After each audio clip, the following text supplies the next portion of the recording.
Are you ready to shatter ceilings, to redefine what's possible in your life and business? Then welcome to the Beyond Woman podcast, where we dive deep into the heart of empowerment, the art of crafting a lifestyle business that truly serves you, and the tools to unlock your most authentic, powerful self. I'm your host, Jacqueline Walker Johnson, and here we celebrate the women who are rewriting the rules, the visionaries carving their own paths, and the experts who are sharing their hard-won wisdom to guide us all. Join us for intimate conversations with women who are not just talking the talk, but walking the walk. Women who have the expertise and the sheer grit to empower you to step into your limitless potential. Get ready to be inspired, challenged, and transformed.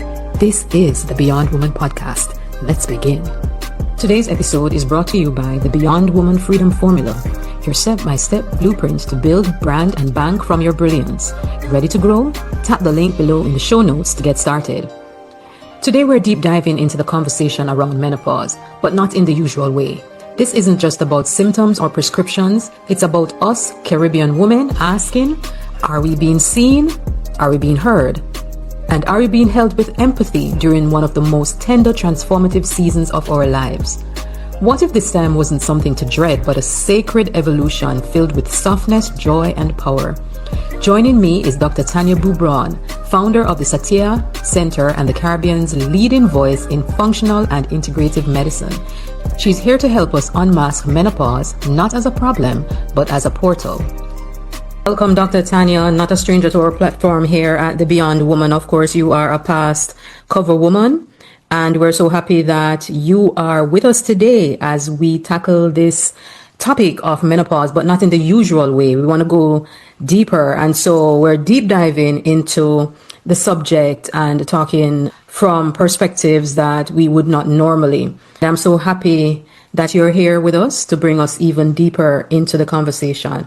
I want us to start off with you sharing with the audience a little bit about yourself. And thank you for gracing me with the on the cover of your fantastic magazine. It was such an honor. And I'm Dr. Tanya Beaubrun from the island of St. Lucia, a Caribbean woman born and bred. Actually did my medical degree in Jamaica, so I am real Caribbean through and through, and very passionate about helping our people live longer, healthier, and happier. So my story is that I am originally trained in conventional Western medicine, and a few years ago, several years ago, by a series of personal and professional events, I branched into the functional and integrative medicine sphere. One of the things that happened was that I was a patient, and I realized when you're on the other end of the stethoscope, things look a little different. And I realized that we'd all been trained to look at disease, and everybody was looking at a disease process, and nobody was looking at the person beyond the disease. Nobody was truly looking at me. And I looked up and I thought, gosh, is anybody truly seeing me and what's really going on beyond the physical? And I decided there and then that one, I was never going to look at a patient that way again, because I was really ashamed. I realized we'd all been taught, that's the way we'd all been taught to practice medicine. And I thought that patients deserved something better. And it wasn't until, as I said, I was on the other end of a stethoscope that I realized, hey, you just look at things differently. And I just wanted somebody to see me. And I didn't think that I was being seen. I didn't think I was truly being heard. I wasn't being acknowledged. They were doing what we'd all been trained to do, was treat disease. So I decided I had to take control and find a way. What I didn't realize was that I had burnt out. And in those days, we'd not been trained. Nobody's been trained to do anything on burnout in Western medicine. And it was, I think, within the past 10 years that the clinical term burnout actually became a true diagnosis. So in those days, it was before the diagnosis, I was ashamed. How could I, as a doctor, allow myself to get there? I put it all, I blamed myself, not realizing that they were a series of life experiences and mindset shifts that had took me down that path. So that was the first thing. The second thing was that finding out how to treat myself led me down a functional medicine pathway. Finding a doctor who looked beyond the disease process and looked for the root cause. Why did Tanya Beaubrun burn out? What was going on? What were her imbalances, hormonal imbalances, metabolic imbalances, vitamin and mineral imbalances, that all came together to put me into this space. And finding that gave me such an aha moment. It's like it opened up something that I realized this is what I've been looking for all along. Because I had been sitting in my office for years with this, this subtle sense of something's not right. And every time you write a prescription, a piece of you goes with it, but you just don't know why. It wasn't until then that I realized I wanted more for my patients. I truly wanted to heal them. Instead, they kept coming every 3, 4, 5, 6 months. And I was writing the same prescription. Sometimes I just changed the drug, increased the dose, or, what we've been trained to do. And then I started to question myself, am I truly healing them? Am I truly giving them what they're coming for? Am I seeing them? I started to question myself, but I didn't know what I was in search of. And functional medicine sort of put it all together.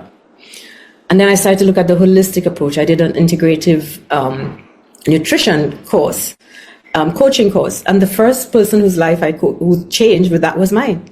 Just opened me up to this holistic perspective on health and well-being. So I figured, okay, I'm going to coach my patients, and I'm going to, and that wasn't enough because I needed more. So being on the other end of the stethoscope and burning out was my biggest blessing, because it got me on this path of healing, not just myself, but healing my patients, and just finding the sense of fulfillment that I was searching for that I didn't realize existed.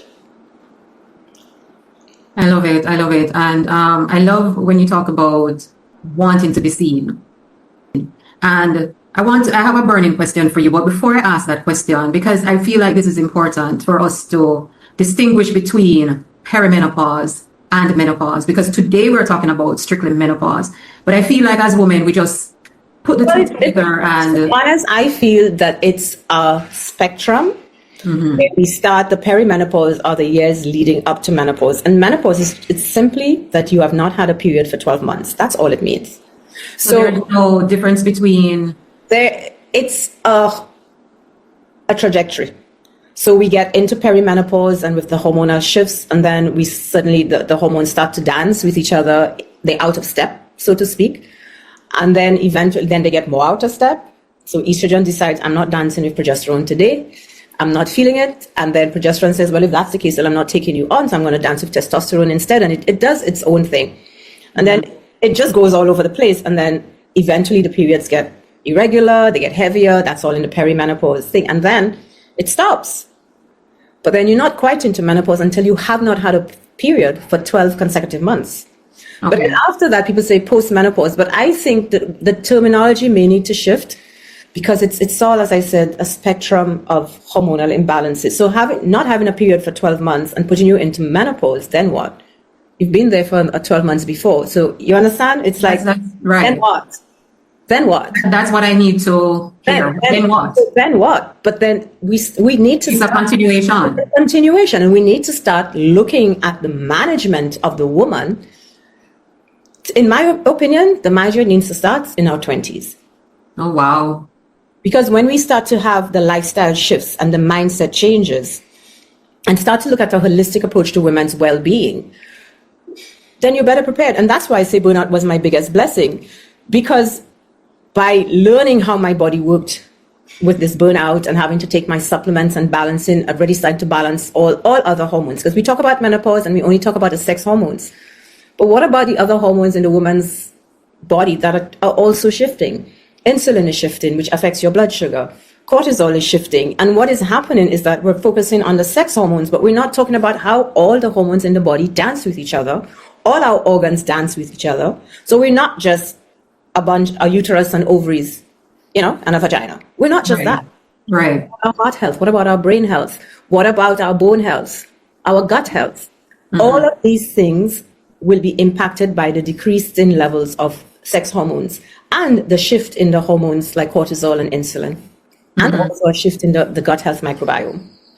But let me ask you this. You said something very interesting. You said that the management should start from early 20s. So why is it that we're not having those kinds of conversations? Why is it that I never heard my mom talking about this menopause situation and saying, hey, Jackie, listen, because right now, because I'm heading in that direction, and I'll be talking to women, and I don't hesitate to say, listen, prepare yourself. So why is it we don't have the conversations from earlier on then? I think culturally, we just didn't talk about certain things. We didn't talk about sex. We didn't talk about childbirth. You know, how many people did not even know how babies were born? You know, they go in and they know it comes out of a particular space. They don't even have the terminology for it. So we have nicknames for our private parts. You know, some people grow up never knowing what the proper name is, vagina. They don't know that. So culturally, we've probably been trained to be quiet about our health, put ourselves down and suffer in silence. But what we're doing now is changing the narrative. We are starting to talk. And this is coming now, and this is fairly recent, where we're no longer going to suffer in silence. And we're not going to go through our mothers' and grandmothers' menopause.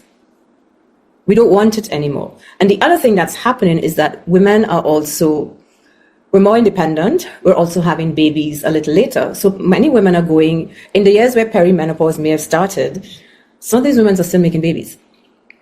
So we're going into childbirth and postpartum and breastfeeding. And that in itself is a huge hormonal shift for us. And then smack after we finish breastfeed our baby, we're getting into perimenopause. And many women don't even realize that. They just think it's, because I was breastfeeding. Mm-hmm. So because we're having babies later, we're going into this sort of bam, bam, bam.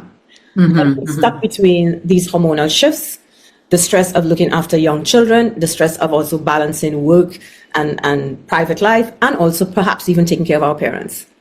So we're stuck in this sandwich that is stressful. And that in itself affects all hormones in the body. Which is what I was going to ask you. I mean, with the fact that we're having to deal with all of this and then moving straight into perimenopause, into menopause. I mean, how does this really affect us overall, you know?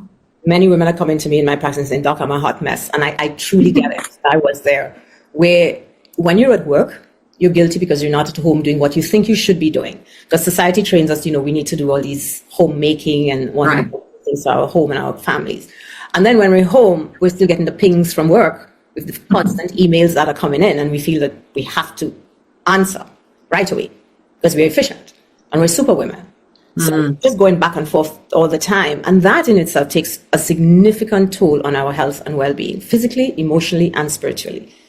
And if we don't start talking about it and stop lying, because we see everybody having perfect lives on social media. Right. Between the filters and the fake book and the Insta gratitude, everything is wonderful. Nobody's talking about that sometimes you're so tired that you want to cry in the bathroom. That's where you cry in the shower because you don't want anybody to see you. And I remember coming home some days and sitting in my car and thinking, girl, when you open that door, you're unleashing another level of stuff because you then have homework and kids pulling at you, and you've literally just come from work.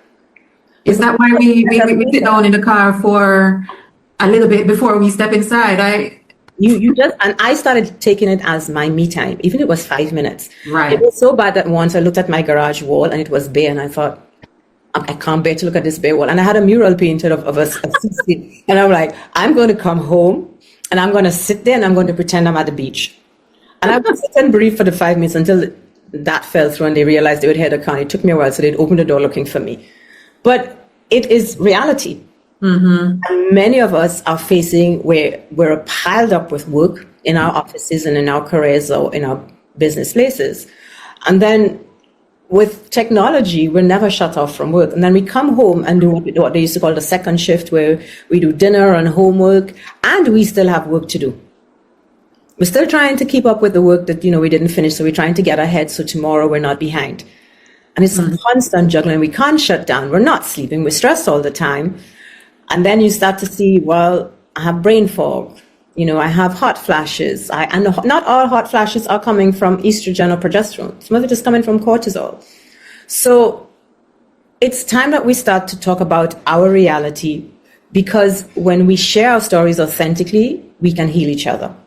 That's why I became very passionate about sharing my story of burnout, because I felt that if I could share it, I could actually help people who probably didn't realize they were going through it, or hopefully prevent somebody else from going down that path by catching them before they got straight, down into that burnout pathway.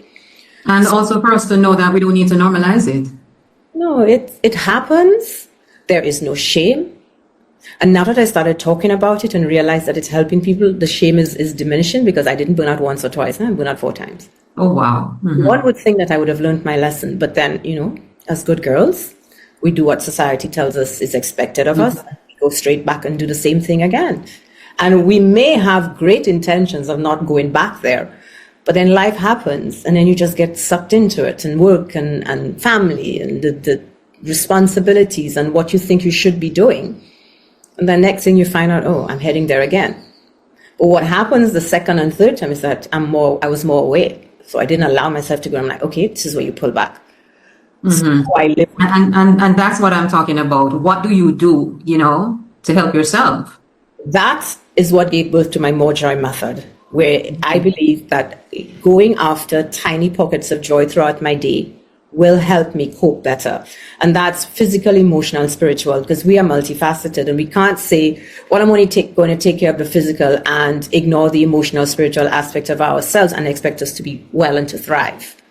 It's important that we look at our nutrition, we look at exercise, we look at our environment, what we're putting on our bodies, what we're putting into our bodies, how much water are we drinking, are we getting consistent exercise? Everybody knows that. But then are we looking at the emotional aspect, stress management in a healthy way? We're very quick to have that 5 o'clock glass of wine and say, because it helps. But it's not the best, especially just recent studies have shown that in perimenopause, alcohol does not do us any favors, especially in women. So are we looking at stress management? Are we looking at sleep optimization? Many of us are figuring out, I can survive on 5 hours sleep, where studies are showing that we need between 7 to 9 hours of deep restorative sleep for us to survive and then thrive and live longer. And then we're focused, we don't even know, so many of us are so out of tune with our values. We're not living in alignment with who we know we're meant to be.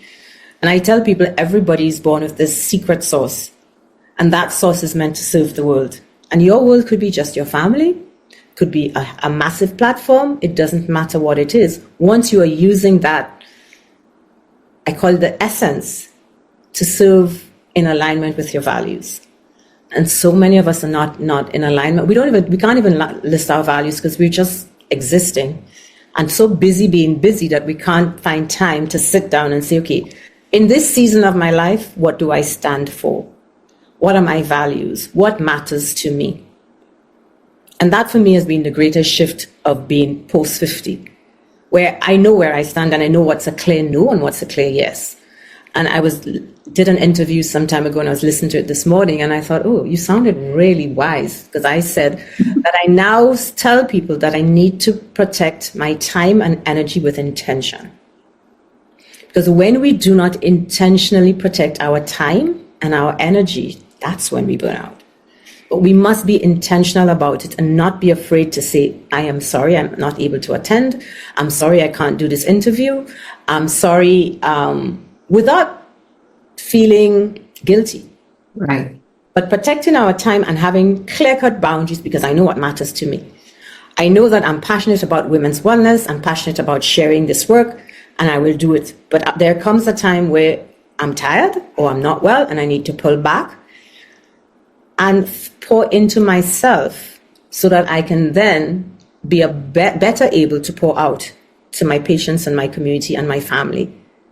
Mm-hmm, mm-hmm. We need to be intentional about that. Right. I'm always preaching intentionality, and you are so correct, because it makes our lives so much easier, I believe.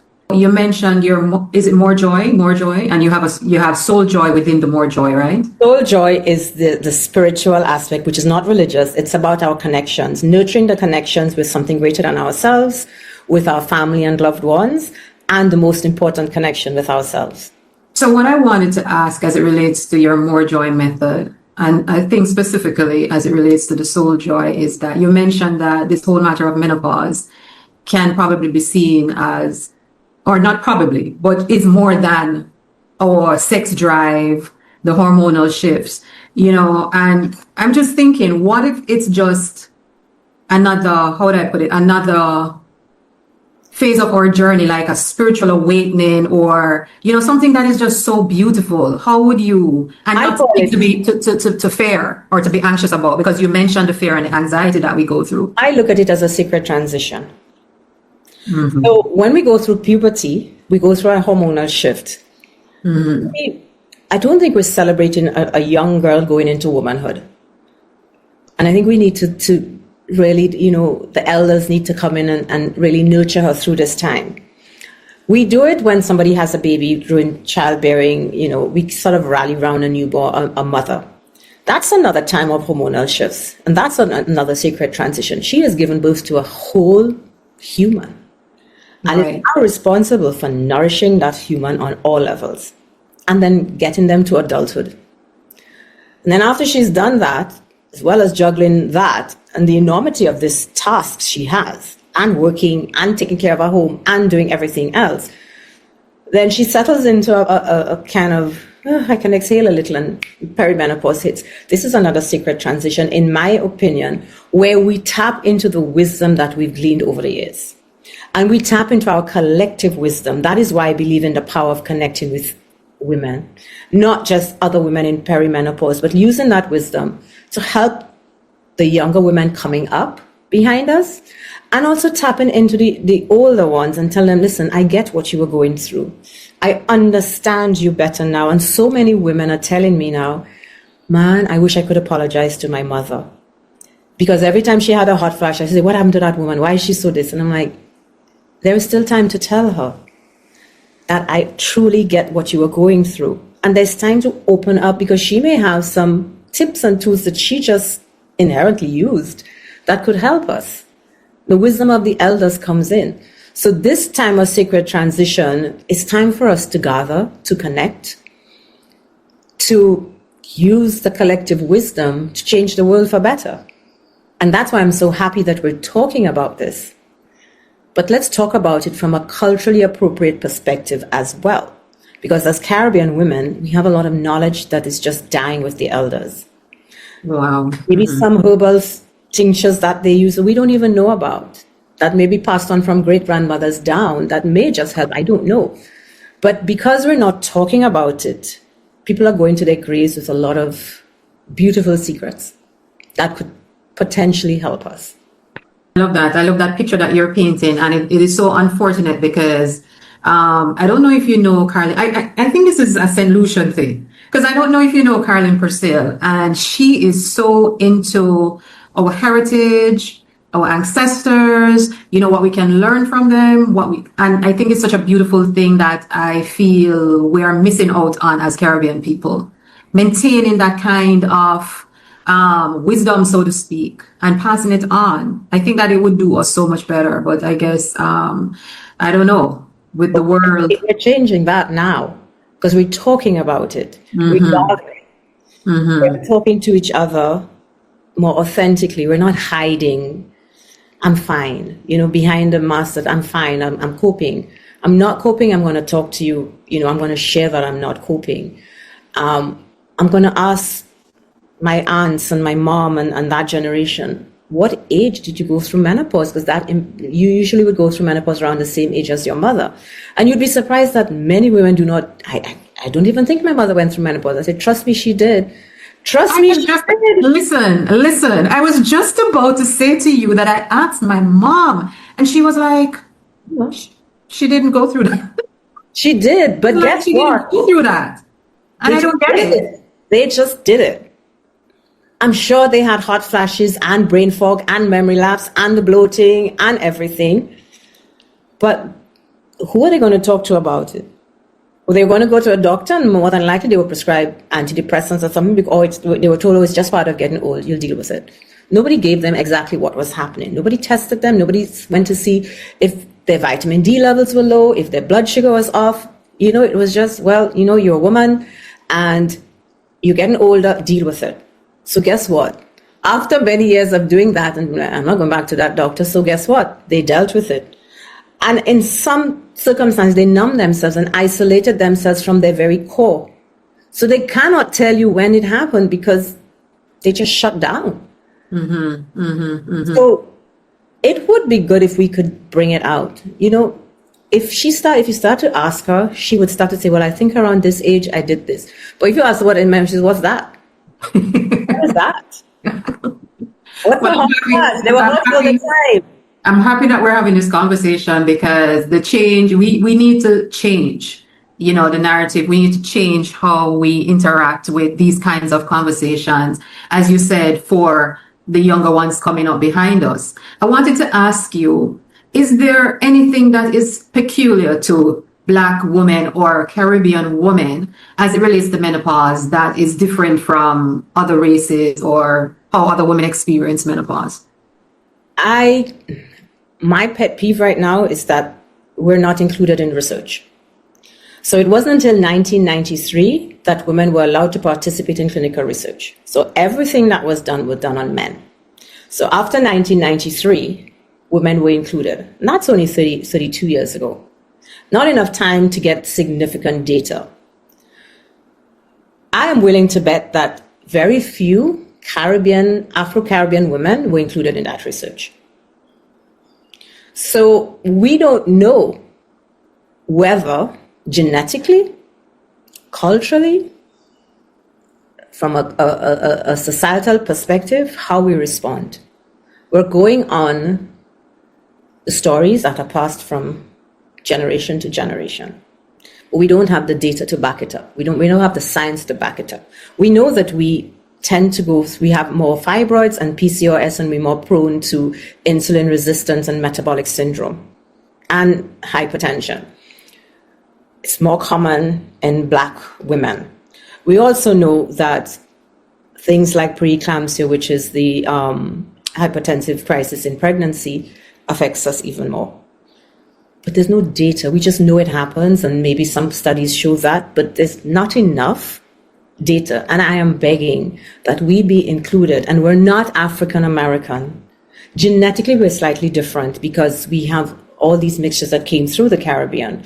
So you'll see somebody looking like us, but we have high levels of Jewish blood or Mediterranean blood. Nobody will think about that. So on more than one occasion, I've had patients who turned up with a disease that would ordinarily be found in Jews. And they say, how did they get that? And I'm like, well, most of the French who came through were probably French Jews, and it's there. We can't hide from it. Mm-hmm. So do not look at somebody from the Caribbean and assume that they couldn't possibly have anything can turn up, anything. So right now, when I look for everything, and I keep an open mind with all my patients. Anything can be possible. So we really need to advocate for either research to be done in the Caribbean, or we be included in the larger research that's done in the first world. Mm-hmm. It's important because we don't know if genetically we can, the doses for us, we don't know the medication dosages, the types of medication, all of these things have been studied, as I said, primarily on men, a little bit extrapolated for women because we are lighter in weight, so they may adjust the dose for that. But from a genetic perspective, what happens, we don't know. Mm-hmm, mm-hmm. So every time now I'm thinking, at what point will we be included in these large pockets of research? But we have to have a specific demographic of Afro-Caribbean women. Right. Not African-American as one. Mm-hmm, it has to be separated because we just don't know. Mm-hmm, mm-hmm, we have to understand that also culturally we're different. So I think now we need to tailor our treatment plans to be more culturally appropriate to our people. And you don't see many people who sound like me, who look like me in this sphere of functional and integrative medicine.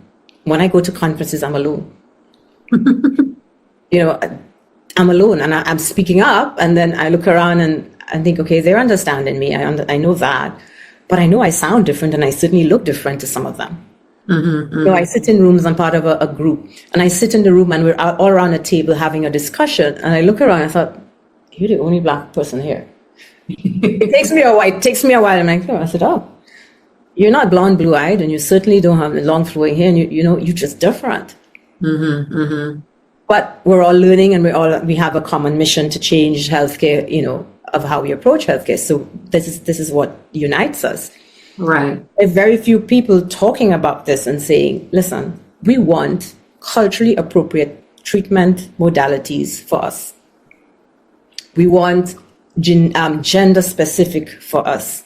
Now that menopause is having its moment, I have to caution people, do not let us be sidetracked by the menopause moment right now, where it's all menopause all the time. It's all about HRT. It's all about this and that. And we can fall into the trap where menopause alone is made into a sort of a disease process. And once again, we leave the patient behind.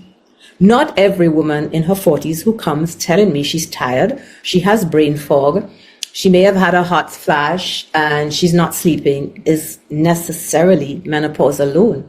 Could be her thyroid, could be her blood sugar, could be she has some mineral or vitamin deficiency or something else is going on. So everybody's coming and saying, oh, I came for HRT. And I'm like, back off. Let's see what's really going on here. Let's have the conversation and let's make sure that we are giving you the treatment that you need for this point in time in your life. Not because your friend got it and it worked for her means it will work for you. And sometimes they come and say, I don't understand, it worked for so-and-so and she's all happy. And I'm like, well, perhaps that's not the reason why you are having these symptoms. Let's look for a reason, another cause for the symptoms, because different symptoms can come with the same disease, or the same symptoms with different diseases. So we have to look and we have to speak to our patients and truly listen to them and listen to the nonverbal cues that they have. There's a patient who came, she wouldn't look me in the eye, just wouldn't look me in the eye, and I'm like, something else is going on. She's talking and she's saying all the right things. So she's clearly read up about it and she knows this is what she wants me to hear.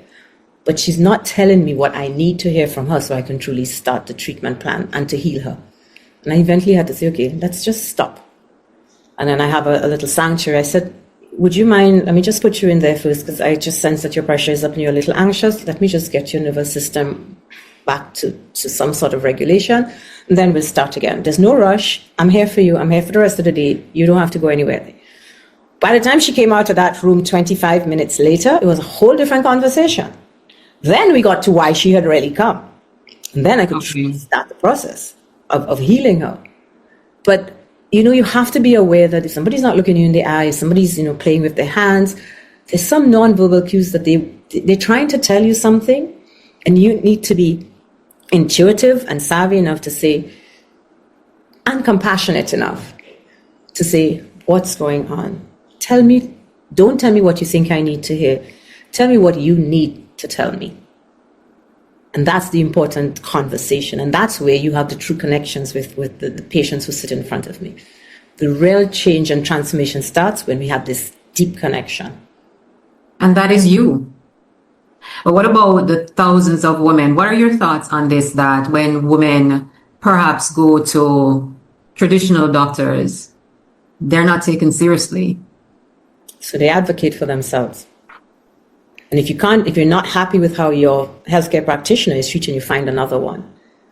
Because what is happening is that we're trained to think that the doctor is the be all and end all. But what I tell them is that I can give you 10,000 prescriptions, but if you don't take them, it doesn't really work. So the most important person in this equation is not the doctor, is the patient choosing that they want to live a different life and want to be healthier. Once they've made that choice and committed to it, then everything changes.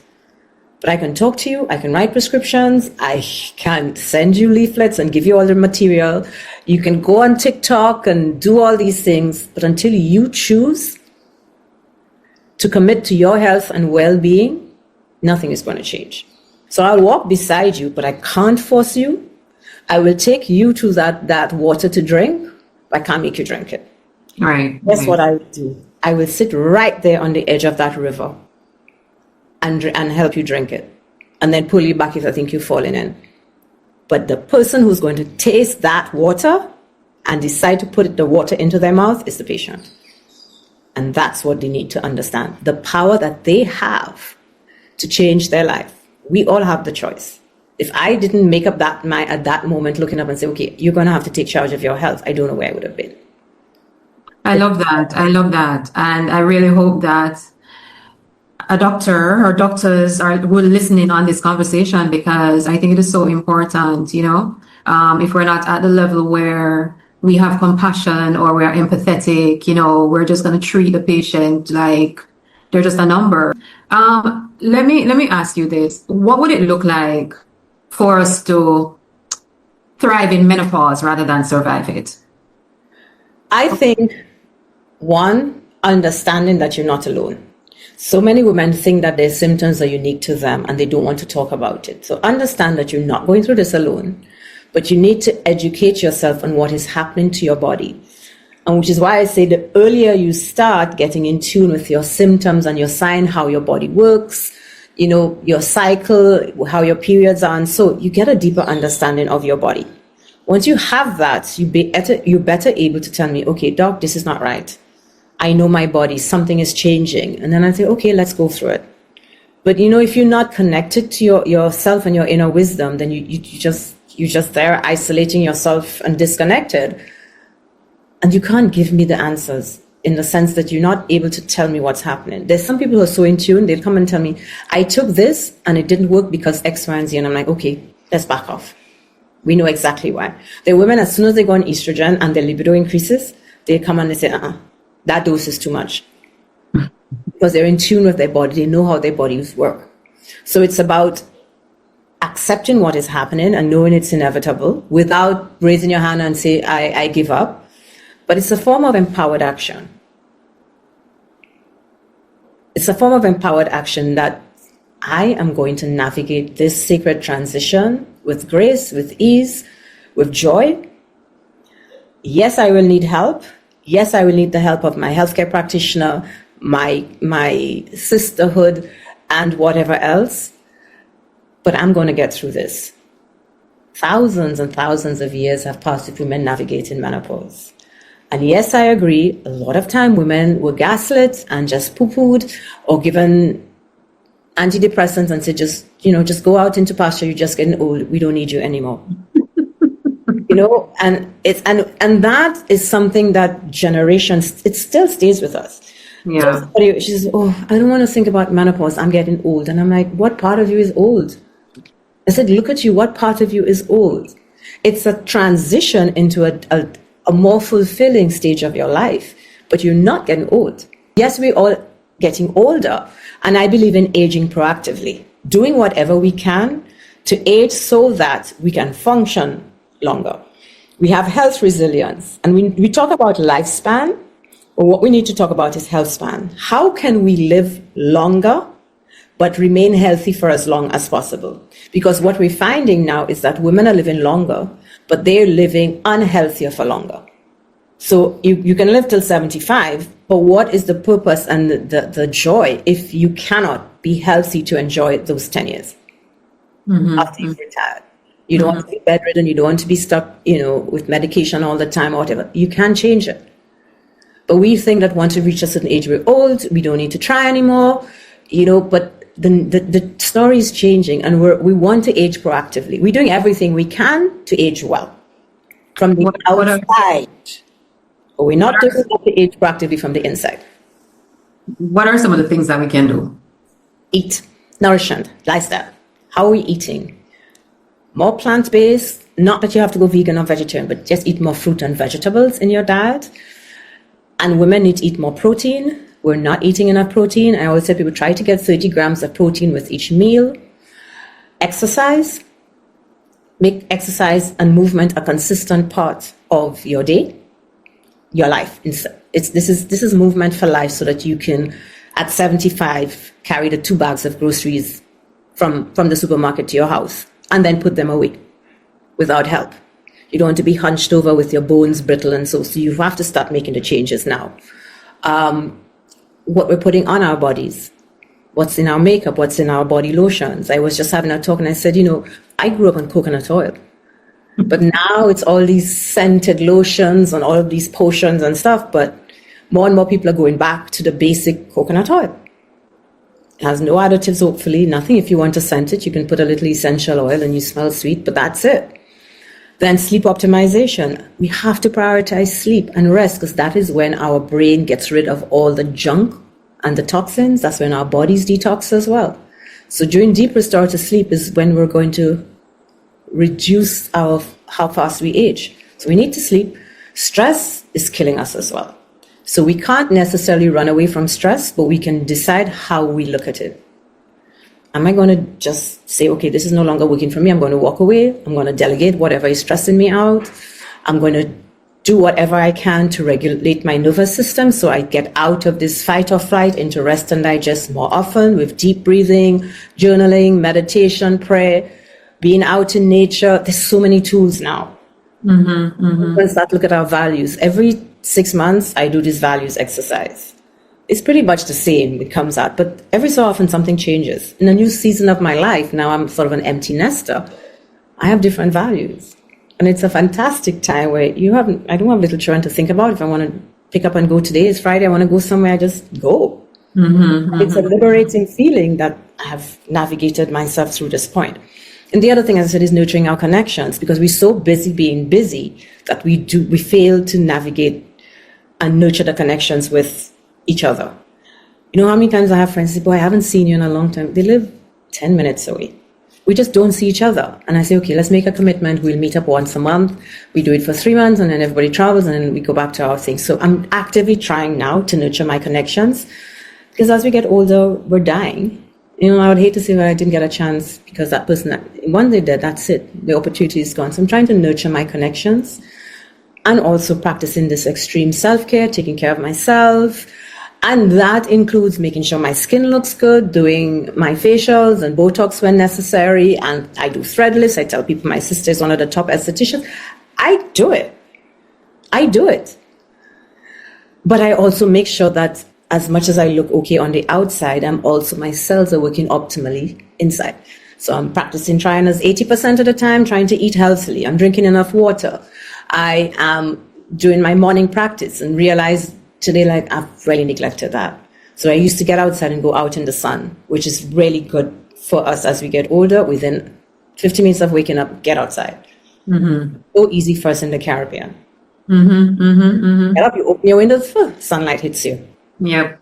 You can go outside and you just walk on the grass and you sort of ground yourself. So things like that, I've actually set a commitment I'm going to go back and do. I used to sit outside and watch the sunrise, and then I got lazy.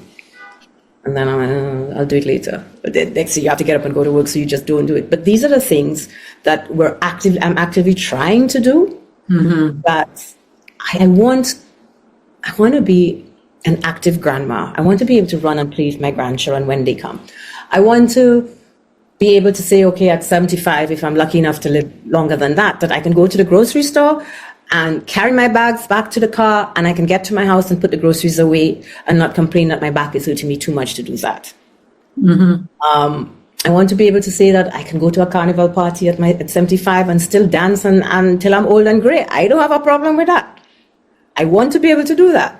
So I will do whatever I can to enjoy the things that bring me joy remain in my life for as long as possible. Because nothing is guaranteed.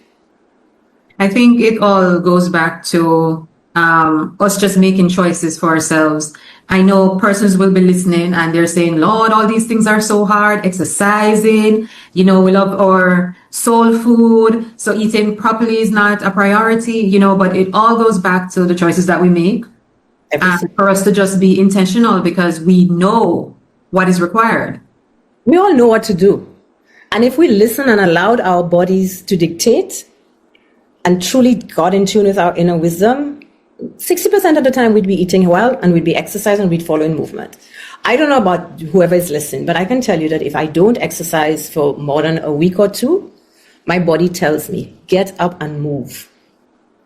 It will tell me, get up and move. Whatever I need to do, get up and move.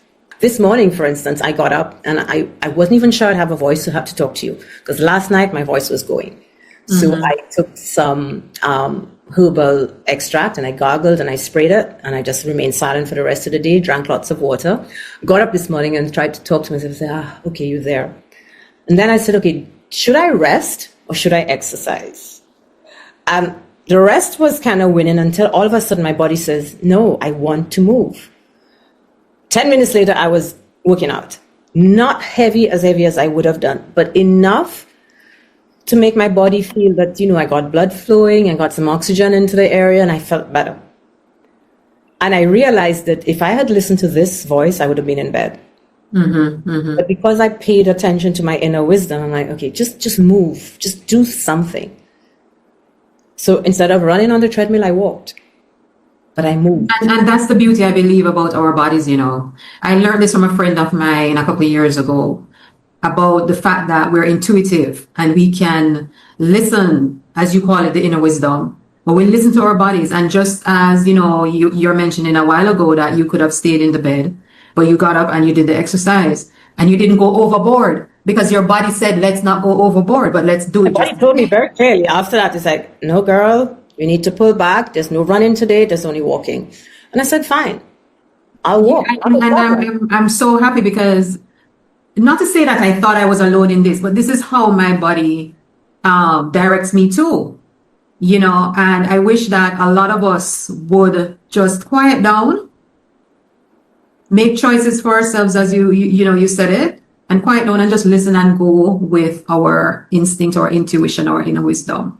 But far too many of us are disconnected from it. Yes. As children, we know exactly inherently what to do. And then we get older and we go to schools and they tell us, you know, a well-meaning teacher might say something and you just get, this is not working. And you get disconnected from this inner wisdom and nobody tells you about it. As you get older, nobody talks about it. Many times a patient would come and I said, I want you to tell me what you think is wrong. And they look at me like, but that's what I came to you for. I said, I understand you came to me, but I want you to tell me, where do you think I should start to look? 80% of the time, they're very right. What do you think is causing that? And I love to ask that question. You tell me, what do you think is causing that? And let's get to the bottom of it, because sometimes there's a physical aspect, there's an emotional, and there's definitely a spiritual aspect to it. When you look at the physical alone, we're going to miss a lot of diagnoses. Or we're going to get a very superficial diagnosis and not get to the true root cause of what's really happening. Because so many of us are processing childhood trauma. Trauma from not only our generation, but 5 or 6 generations that went before us. It stays in our cells. So we have to start looking at things from this perspective. And when I tell people that, I said the trauma that 5 generations ago somebody went through changed their cellular pattern, which then passed on to a generation. It continues passing on. For us to change that, we need to change our mindset, our lifestyle, so that we protect generations down the line. So this is not only about thriving for ourselves, but thriving so our daughters and our sons and their children can live a little better life, can be healthier, can be happier, can tap into this joy that I feel we all deserve. Yeah. What does the future as it relates to menopause? How does that look for you? Or to you?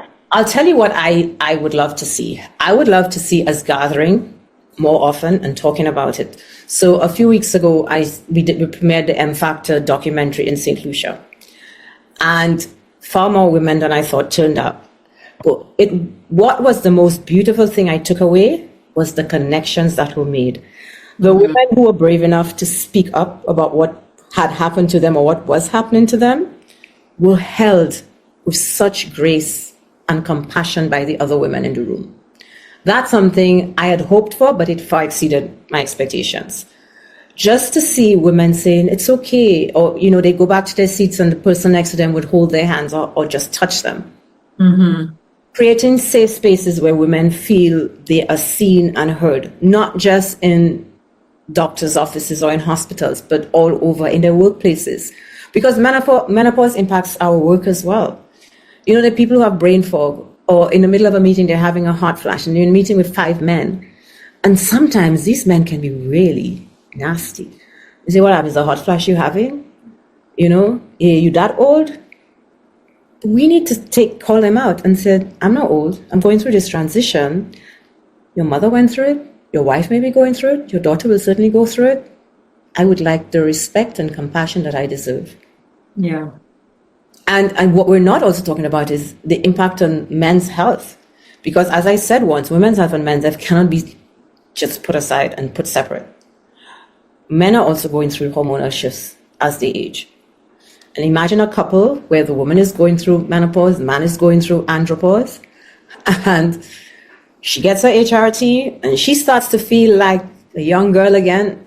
And poor fella does not have the courage to go to his doctor, certainly doesn't feel comfortable telling his doctor, listen, I have no energy, I have no libido, I certainly cannot keep up with my wife now, and I'm scared she leaves me. Men are not taught to think like that. But we're not also taught to identify when a man comes and sits in front of me and I say, so what's going on? And he gives me the fluff part and I say, okay, so let's get beyond that. What's really going on? What's happening?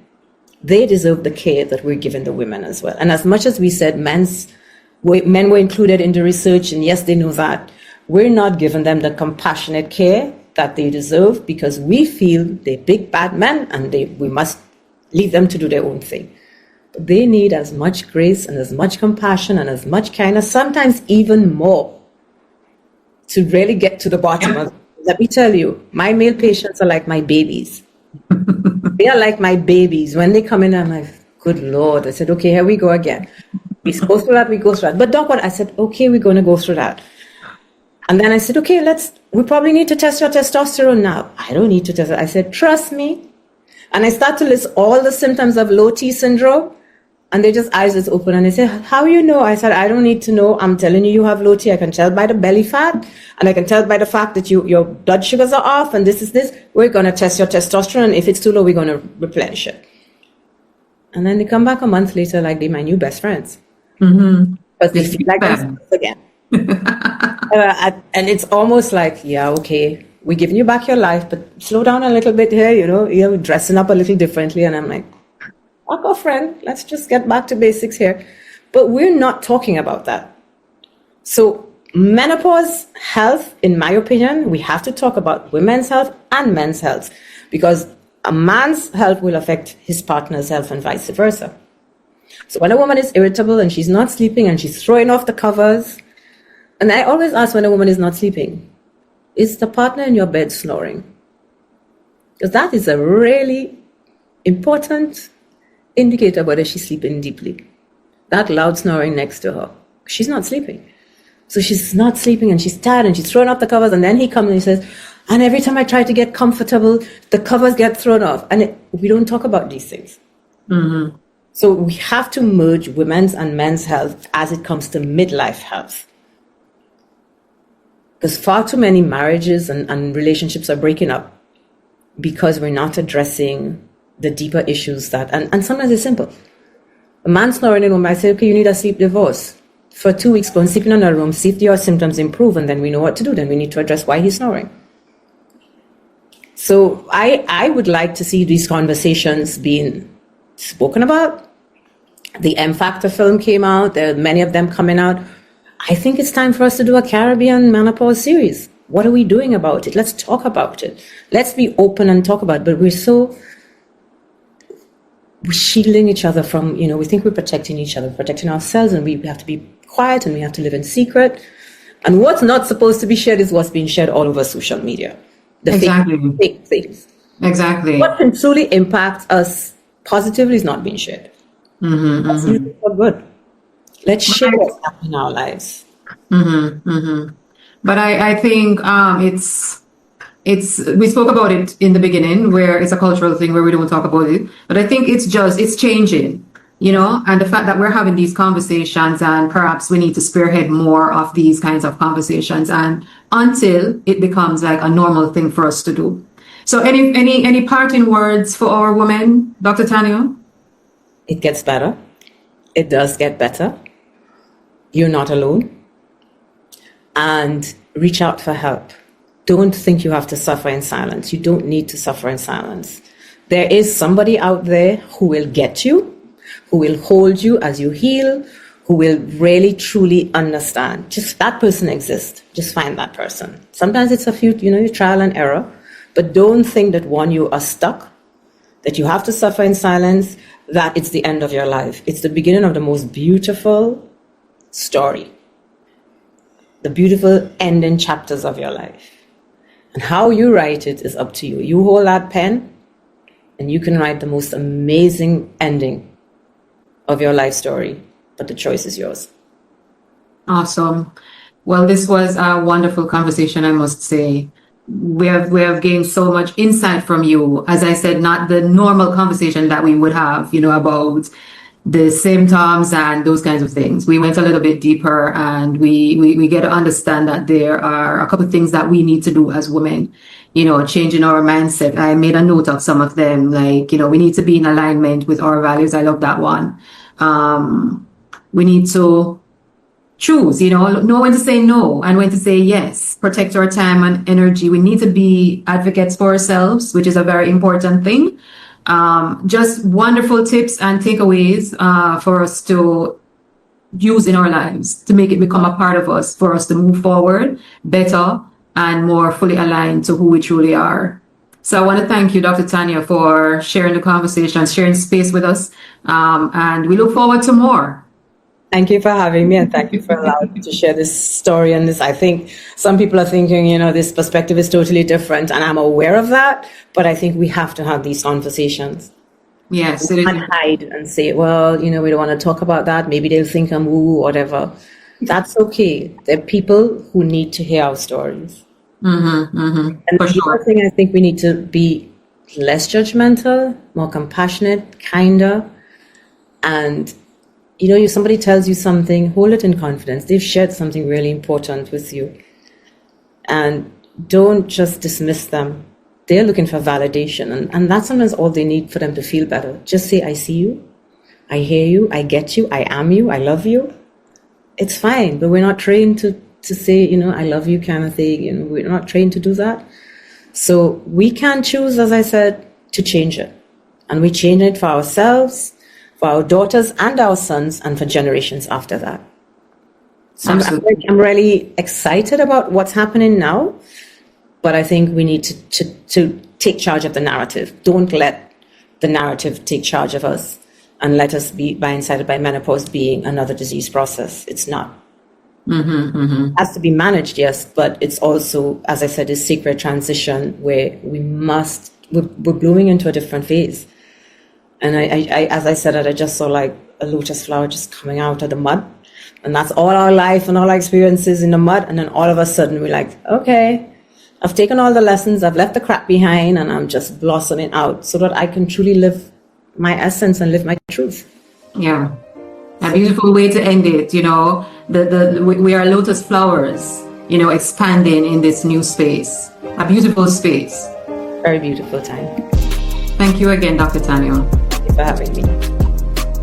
And that brings us to the end of this episode of the Beyond Woman podcast. I hope you're leaving feeling inspired and ready to take action.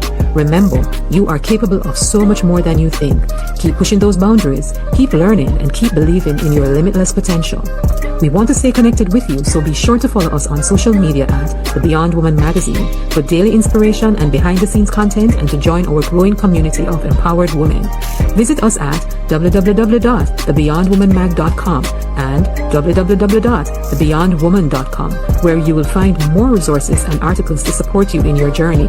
Sign up for our newsletters and be the first to know about our exclusive events and for more opportunities to connect.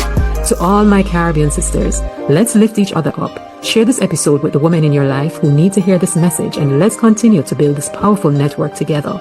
If you enjoyed this episode, please consider leaving us a review on this app. Your support helps us to reach more women. Thank you for being part of the Beyond Woman movement. Keep shining, keep growing, and keep living your extraordinary life.